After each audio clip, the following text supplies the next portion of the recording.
Hello, BookTube. Well, it's Wednesday, and that's New Comic Book Day. And this particular New Comic Book Day is the New Comic Book Day that happens on the same week that Stan Lee died, the founding father of the modern incarnation of superhero comic books, the creative force behind Marvel Comics and all of the superheroes that you know by name, the founding genius of Marvel Comics. Was 95 years old, had lived a long and very fulfilling life, had a huge impact on countless lives, which is a pretty good way. that's a pretty good way to make your mark on Earth. That's the shock of it left me indelibly sad for most of a whole day. But once that shock is over, because I don't follow the news, so I wasn't waiting. Once that shock is over, you start to think, well, okay, but there's nothing tragic here.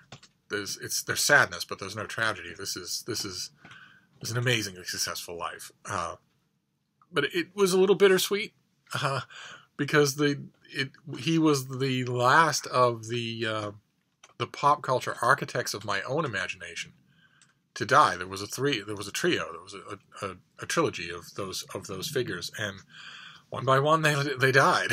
There was Gene Roddenberry, who created Star Trek, and then a decade after that, Julie Schwartz died. He was a comic book editor. Most of you won't know his name, but he was very nearly as influential as Stan Lee, and now Stan Lee is dead, and that's weird. Of course, the great thing about being a creative person and making your mark on the world with your creativity is that the products of your mind and your dreams are never gone. So it's not like they take it with them, but still, it was a little melancholy. And it was rendered all the more so by the fact that I went to my LCS. I went to my local comic shop today. And despite the fact that Stan Lee just died, I could not bring myself to buy any Marvel Comics, even though there were 2 open invitations for me to hop on and try. There was Avengers number 700, and there was the first issue of a new X-Men title, the Uncanny X-Men number 1. And I didn't do it. I couldn't bring myself to do it. I couldn't bring myself to risk getting one of those titles with an open mind and being horribly disappointed. The last few Marvel comics that I have bought with an open mind, I have been horribly disappointed by just the kind of sanctimonious preaching and thinly disguised attacks on political enemies that has always been the main bone of contention of the movement called Comicsgate, which we will get to in this video. I'm going to give you a Comicsgate update. But they're on my mind now when I look at Marvel Comics, because they helped me to give a vocabulary and a name to the things about Marvel Comics that were really bothering me, that had been bothering me long before there was a Comicsgate. It really bothered me that I was starting to have characters lecture to me. It really bothered me that a new generation of characters was starting to inherit the mantles of superheroes that I had loved for decades, and not just inherit those mantles, but disdain them. So I'm a teenage girl I'm going to take over as Iron Man for Tony Stark, but it's not just that I'm going to do that. I'm also going to sort of do it easily and mock him for being a dumb old white guy. Why'd you find this hard?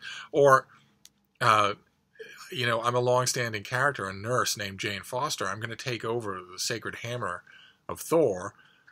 But it's not just that I'm going to call myself Thor, so I'm literally subsuming his identity. It's also that the reason I'm going to be able to do that is because I, as a reader, am going to be told that the original Thor, the one who was born with that name, is unworthy. Specifically, over and over again told he's unworthy to be himself. And, there was all sorts of highfalutin philosophy that attached to that change, but it was really hard to miss the real point, which is that the thing that made Thor unworthy was that he was a man. And, of course, there was the infamous decision that made the nightly news of retconning Captain America so that he was always a Nazi. Just to take the character down a peg, I guess. I don't really know. I don't know one way or another. All of a sudden, it seemed like in the span of a few years, Marvel started cannibalizing itself savagely and cynically. And I'm not 100% sure that the company is over that. I'm not sure that you ever can get over that. So I saw both of those comics, and I thought, as a tribute to Stan Lee, I really should get them. And then I thought, nope. Nope.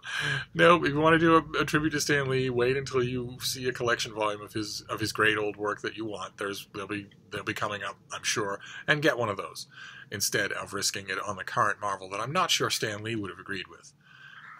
So instead, I got DC Comics, and I thought we'd go through them briefly before I give you your Comicsgate update. Those two of you who are interested. So once again, I got basic, very meat and potatoes DC titles. The big DC titles, the Foursquare titans of the superhero world that I love so much. And almost all of whom seem to have ongoing titles. I vaguely recall from looking at listings online that there were probably twice as many new releases today that I wanted to get as I actually ended up seeing. So I'm wondering if my LCS, my local comic shop, is well supplied. It could be that they get lots and lots of Marvel titles and they underorder their DC titles because there's no demand. One way or another, I could swear that I remember other Foursquare DC titles that I was expecting to see today that I did not. I was pressed for time, so I wasn't able to wander all around from shop to shop and see what I was missing. So I ended up just getting 3 titles, and we've seen them all here before. The first one is Hawkman, with art by the fan favorite Brian Hitch, who is managing to hang on in this title. He won't stay. He never stays. I don't know what his stated commitment was to this. This is issue number 6. That is usually the screaming, straining outside limit of what he can be made to do. So he'll probably be gone. But it doesn't matter to me because the storyline, the character, Hawkman, who is searching for his own identity, is a winner. So I don't really so much care who the artist is. In this particular issue, in the last issue, he teams up with Ray Palmer, the Atom, another DC superhero who can shrink himself to subatomic size. And they have an adventure. They fight a hostile living planet, and Hawkman discovers a large spaceship on that planet that once belonged to him. It turns out, in a genius bit of slight rejiggering of the character's origin story, it turns out that that Hawkman has been reincarnated forever in not just various time periods on Earth, but various time periods on other planets as well, always as a hero. And he's now searching for what it all means and what that means he is. We actually get, in this issue, we get, very briefly, an image of the hero that he was on the planet Ron, where he had not the anti-gravity wings, but instead anti-gravity boots. This issue and the last couple that I've read are clearly meant to be just rock'em sock'em adventure, and really successful as that. So I was very happy. Although this is the standard look for DC. You see the iconography box up at the top, the title, and then a teaser line or stuff like, or creators down all along the sides there. That is the standard look for a comic book. But I mentioned a couple of times on these Comic Book Wednesdays that DC seems to be experimenting with an alternate way to make covers look.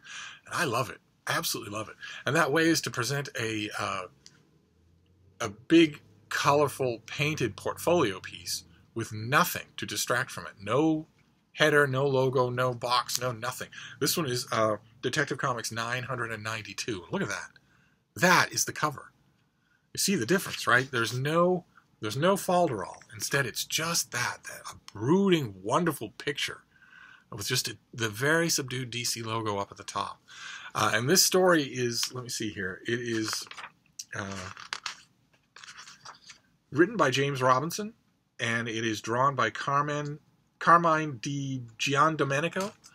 Artwork's excellent, and the writing's excellent too. And we saw the first part of this. It deals with the age-old Batman supervillain Two-Face, who was once upon a time a heroic and crusading district attorney for Gotham City. an ally of Police Commissioner Jim Gordon and Batman, until a criminal threw a vial of acid at him in a courtroom, and it scarred one half of his face. So one half looks like Harvey Dent, this crusading DA, and the other half is disfigured, but it also unseated his reason, and made him into a villain called Two-Face, who comes up with villainous plans, but then at the last minute he flips a coin to see what he will do. And the coin is scarred on one side and whole on the other, and if the scarred side comes up, then he will do evil.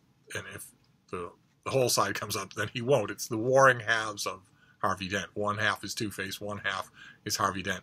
And the previous issue of this did a lot of talking about that, about what Jim Gordon and Batman think about that duality, and whether or not they hold on to any hope that Harvey Dent might be rescued from inside Two-Face.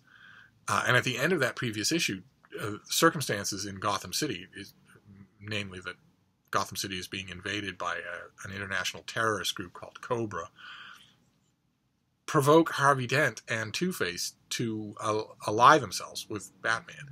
So we get the wonderful prospect of Batman and Two-Face fighting criminals together. And they do in this issue. This issue takes place entirely in the Gotham City Museum of Natural History. So there are taxidermy animals and dinosaur skeletons everywhere, including a dinosaur skeleton hanging from the ceiling that Harvey Dent causes to fall on the bad guys in this amazing 2-page spread. Just look at that.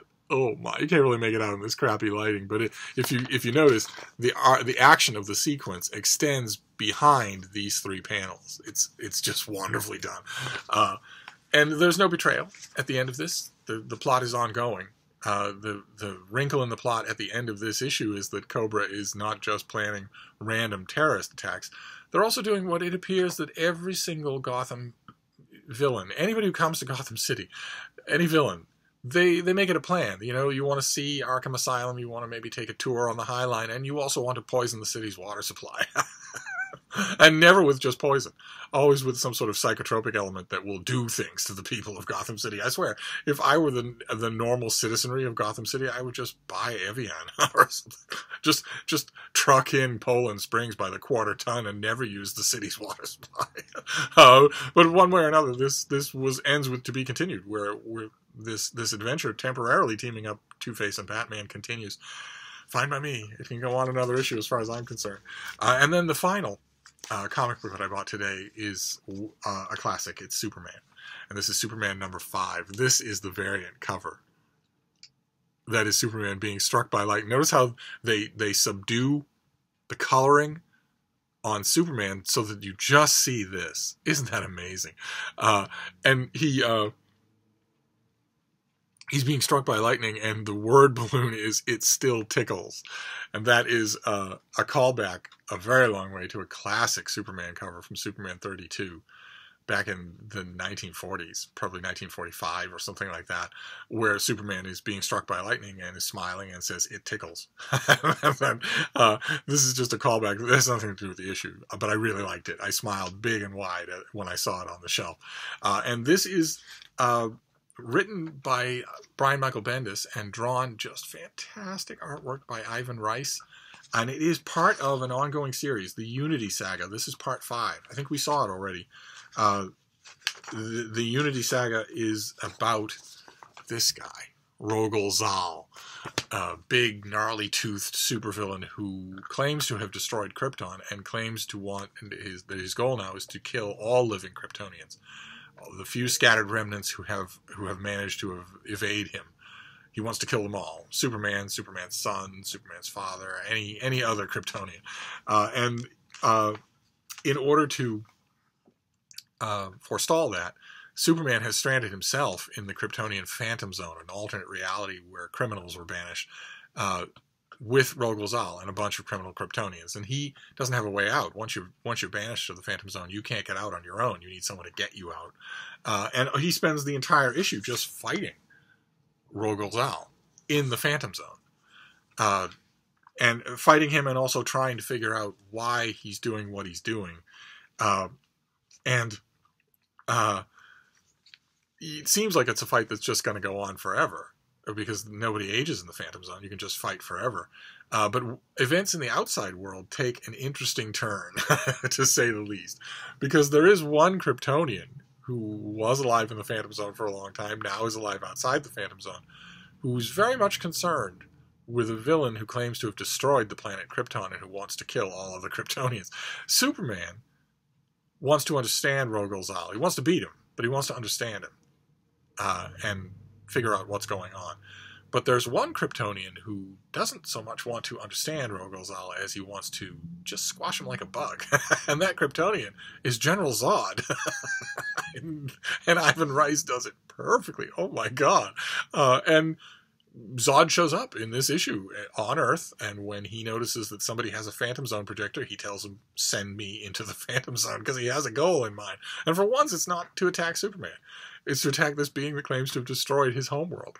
And that's the cliffhanger. The issues of like Batman, it has a terrific cliffhanger where that's what's coming. In fact, the teaser for the cliffhanger is simply Rogol Zahl versus Zod. So who knows? I really hope that Ivan Rice draws that next issue. He's a terrific artist. And that was it. Those were my 3 comics for this week. 3 wins, no losses. Could have sworn that I read that Wonder Woman was out today. But if it was, it was gone by the time I got there. And I thought there was one other thing, too. But these 3 were fine by me. There was Superman, Action Comics, or Superman, Detective Comics, and Hawkman. Very enjoyable stuff. And not a bit of ideological preaching. Not a bit of wokeness. Just ordinary Foursquare comic books without the slightest hint of anything else. And I don't like to believe that I'm retreating to these staples, these titans of DC, in order to avoid that, but I have watched a lot of Comicsgate videos, and a lot of the things, quite apart from whatever they say, a lot of the things that they have shown me sicken me. If I had encountered them in a comic book that I spent money to buy, I would have been infuriated. So, in a way, I view them as sort of, in the last couple of years, giving me a lot of healthy warnings. I don't think there was any doubt that I was going to hate most of the changes, the big changes that Marvel Comics did. But a lot of little changes just seem, objectively on the face of them, to be horrible decisions, horrible perversions of the characters. And it was pointing out that kind of stuff that put Comicsgate as a movement on the map. It started with a few smaller channels and then really took off with a YouTube channel called Diversity in Comics, the proprietor of which just made a regular habit, made several videos a day, where he would just tear apart the latest issue of some Marvel comic, not just in terms of practicality, how bad the writing is, how inept the drawing is, but also in terms of those kinds of ideological preachings that where he pointed out over and over again. It's not just that this is poorly done; it's also that it's sending a holier than thou kind of message that's really off-putting, I would think, to most fans. It's micro-targeting its political appeal to a very small sliver of the populace. And the point that this guy, Diversity in Comics, on his channel made over and over again is that that small sliver of the population might actually exist, but they don't buy comic books. They're not the fan base of comic books. What you're doing when you do that sort of thing, when you have every white male character that's been around and upholding your comic book universe for 50 years suddenly become bumbling, offhand racists who need to be supplanted as soon as possible by teenage girls of color, you are alienating a huge percentage of your readership base, and you might be able to keep them if the resulting comics were good. But if you're doing the 1-2 punch of denigrating your audience and also providing them with crappy product, that's really bad. And this channel, Diversity in Comics, and a bunch of other Comicsgate channels that sort of cropped up in its wake have drawn a direct correlation between pointing those things out and decreasing sales of Marvel Comics. I think there are a whole lot of other stances that you could take. The comic book industry has been anemic for a while, long before there was this kind of preaching. And there might also be some sort of inverse connection between the sales of Marvel Comics and the success of Marvel movies. I don't know. But one way or another, once these creators started voicing their opinions, they, of course, snagged a variation on Gamergate as a title for their movement. And they met a lot of resistance. I think a lot of it, a large part of it, was a self-inflicted wound on their part, because Diversity in Comics and a bunch of other channels didn't restrict themselves to criticizing the comics. They extended to personal criticism of the comics creators. And they espoused a whole bunch of views that in 2017 and 2018 don't look woke. In fact, they aren't. They look horribly retrograde. In other words, they become easy targets. If you do that sort of thing and you don't always yoke it to quality of product, then you make it very easy for your enemies to call you a bigot, a transphobe, homophobe, and the enemies of Comicsgate promptly started doing that. And so, although if you don't buy comics, or if you just walk into the shop and you don't really pay attention online, you wouldn't know that a full-scale ideological war has been brewing for years, being fought on Twitter and in private discussions and on the pages of comic books. I've watched a ton of these videos, a ton of them, and have sometimes been royally displeased with what I see. Sometimes the anti-PC, the anti-SJW rhetoric in some of these channels became so fervid that it crossed the line into being actual alt-right knuckle-dragging horror show. I don't think that was ever the beginning intention of most of these people, but there was a drift, a definite drift, and the battle lines hardened, and then an amazing thing happened. It was just going to be, a group of embittered fans just continuously hating every new issue of Marvel Comics and hounding creators, saying this is crappy, you do crappy work, finding them online, finding them on social media, saying this is crappy, you do crappy work, highlighting horrible things that they themselves say on social media. It looked at first like it was just going to be a perpetual bitterness war between those two factions. And then something amazing happened. Diversity in Comics decided to put his money where his mouth is and said to his fans on his YouTube channel, well, I've said over and over again what I don't like about current Marvel Comics. I've said over and over again what I think would make the elements of a good comic book. What if I do that? If I were to go to Indiegogo and crowdfund an original comic, espousing our own back to basics, good stories, no preaching, no political preaching, espousing all of that philosophy, if I were to do that and set a pledge goal, would you all participate? Would you pledge? Would you front me the money the way Indiegogo works to do that? And it was a huge success. He skyrocketed past his original set goal and started making career-defining amounts of money, hundreds of thousands of dollars. And that got the interest of everybody in the industry. Everybody in the industry started realizing, oh, wait a minute, I'm barely scraping by here. I have a monthly comic at Marvel, and I'm barely scraping by. They barely pay me anything. And I don't like the messages that this guy and his followers seem to be espousing, but yeesh, look at the money they're pulling in. There's money out there, definitely. And eventually this caused a bloom in the number of Comicsgate channels. The number of YouTube channels doing Comicsgate went up and up and up. But it also caused other artists, other creators, to try their hand at Indiegogo campaigns, wondering if there was that kind of money for them as well, or if Diversity in Comics was just a one-off. And it turns out it wasn't. There is that kind of money. I myself would be leery about that faucet, turning that megaphone of money on. A lot of these guys strike me as very smart. I would be leery if I were in their position, because you have to know that if you're talking about that much money, you're no longer talking about that many people who want a return to the comics of the early 1990s. You have to know, when you're talking about that much money, that you're also talking about people who are pledging ideology. And maybe their ideology is a little more hardcore than yours. You're still taking their money. That gives them validation, and it allies you with them, whether you want it to or not. And it kept happening. A major artist from DC Comics excelled what Diversity in Comics' Indiegogo campaign had been, and it's still going on. People became independently wealthy on this sort of thing.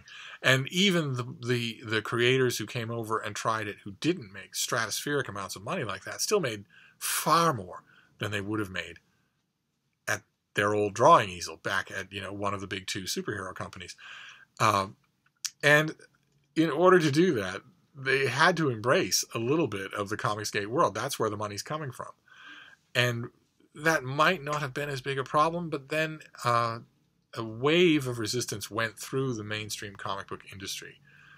Coordinated, I think. The proprietor of the channel Diversity in Comics looked at all of this stuff that suddenly seemed to be happening in the course of 2 weeks and said, this is obviously coordinated. This is not just a random thing. This is not by chance. Someone is doing this.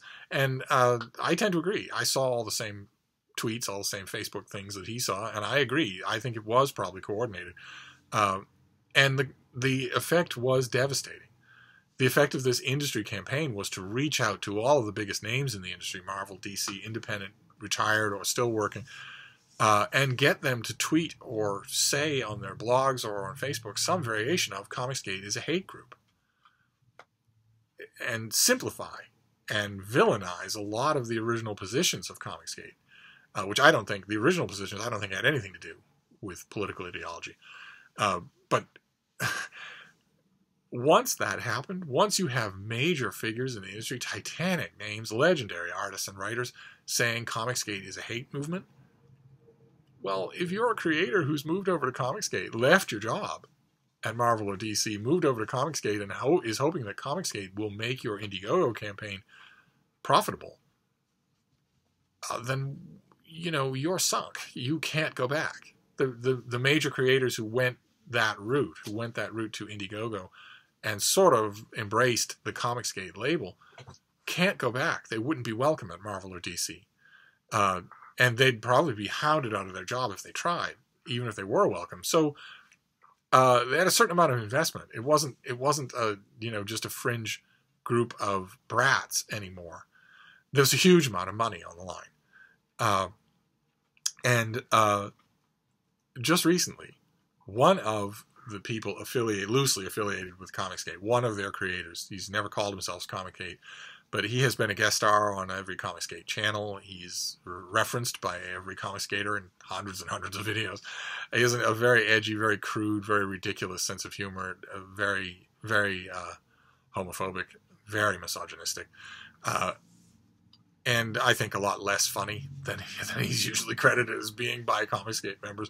But one way or another, he had a Discord, sort of those of you who don't know, it's sort of a private discussion forum, sort of like a private Facebook group, something like that, only seeable, findable. And this particular Comicsgate affiliated person refers to himself as a free speech absolutist. So when on his Discord people started writing vile anti-Semitic jokes and threats and whatnot, he didn't suppress them. He didn't disavow them. He didn't block them from the discussion. And when that fact came to the notice of some of the major creators who have moved to Indiegogo, they have moved to Comicsgate for their livelihood, they can't go back. They had a natural reaction, which was to go to this guy and say, shut those people down. This is not a question of whatever you call free speech absolutism. This is my family's living. This is the food on our table. Shut it down right away. You have to. You are connected. You are connected to Comicsgate. You have to shut this down. And that is recent. That is your Comicsgate update, is that caused a gigantic schism, a rift. It shattered Comicsgate.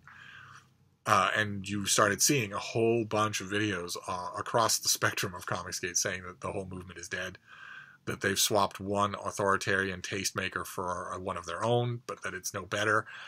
I have yet to hear, I've watched dozens of these videos, I've yet to hear an objection to shutting this guy down that made any sense.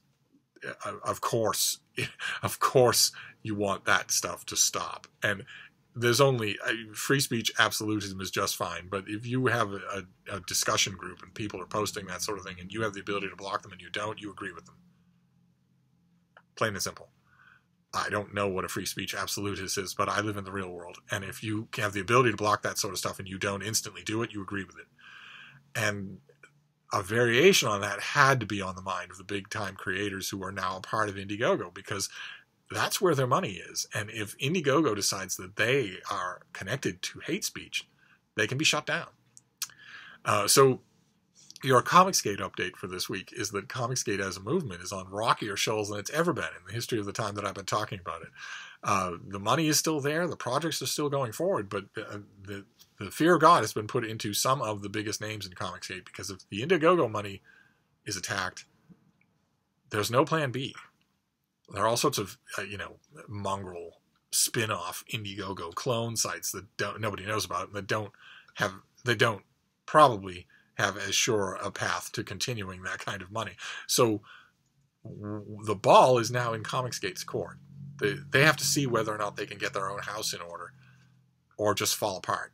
And if they fall apart, that will be fascinating in its own right, but heartbreaking. Because, again, I can't stress this enough. A lot of the original points that the original Comicsgate generation was making, especially in video after video of this channel, Diversity in Comics, a lot of those original points are absolutely true. The comics themselves are insufferable and unenjoyable and inept. And that's bad. You shouldn't be doing that. I'm not encountering that here at all. And I shouldn't be encountering it in Marvel either. Marvel Comics have always been political, but never ineptly. All through the 60s. The Avengers, I was reading the Avengers religiously in the late 60s. And every other issue, there would be a Stan Lee homily on social justice, on social equality, on social issues. And I took issue with quite a bit of it, and I didn't mind it being in the issue because it respected my intelligence and it didn't vilify me. And the stuff that I've seen in current Marvel Comics, oh my God, no, that is not doing that. So I want to stress that this isn't, if this breaks the way I think it will, and Comicsgate sort of becomes this extremely embittered and silent, small majority fringe group, that would be a shame, because the original points that they were making had nothing to do with transphobism or homophobia or racism or sexism or anything like that. The original points they were making were quite valid. And it would be a shame if those points were just swept away because, nobody took control of this movement and made sure that it behaved itself. I don't think anybody can take control of it, so that will probably spell its doom. But one way or another, we'll check in a few months, and I will update you on where Comicsgate is then. Because no matter what you might think of it, it is the biggest news development in the comic book world in recent years. So I will update you accordingly. But in the meantime, I won't talk about it next week.